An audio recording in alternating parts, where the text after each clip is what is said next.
Just because you're male, it doesn't mean you fail if you're having a shitty time, or need to speak out loud instead of shrouding what you're truly feeling from time to time. What I've learned and continuing to learn is that all people really do is yearn for connecting. It doesn't need to be overcomplicated. Some people think mental health is overrated. For me, it's simple. It's about reflecting, avoiding getting in the hole because it's something you anticipated. I think there's something to be said about the old phrase, 2 heads are better than one.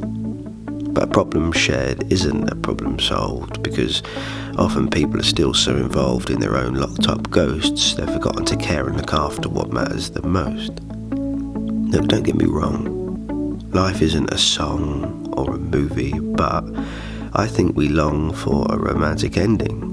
It doesn't help we're forever sending out an image of ourselves, bending reality, pretending like happiness came to us for free.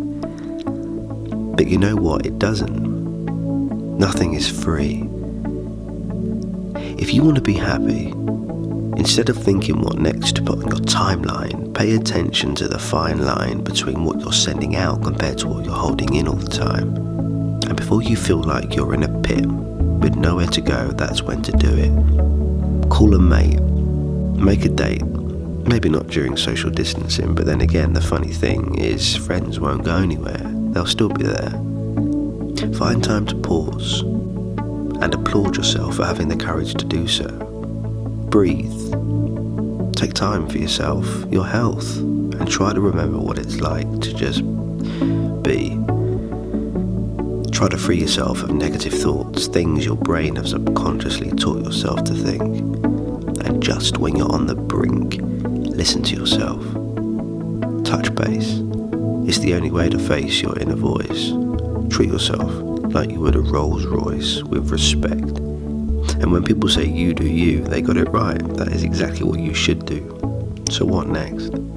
Lads, it's alright to fight your demons and lock them up in a chest. Hide them away from the rest as if that smile on your face isn't starting to ache, pretending that you're always your best. But who benefits from locking things away? I'd say it'll catch you up later in life one day, spending years and years pretending you're fine because society felt more comfortable with it that way. Let's turn be a man on its head. What does that even mean? That we should be lean and ignore our emotions like we're some sort of machine? The toughest men I know are the ones that show they're not made of steel, that ideology isn't actually real, and that we breathe, cry and bleed just like the rest. So we're all the same at the end of the day. I hope you take a moment to look at yourself in the mirror and say, be a man. It's fine to admit you're not okay. So make a call or a rule to yourself to open up a dialogue with a friend, because in the end a problem shared is not a problem solved, but you'll be on the right track to fight back. So what are you waiting for? Get involved.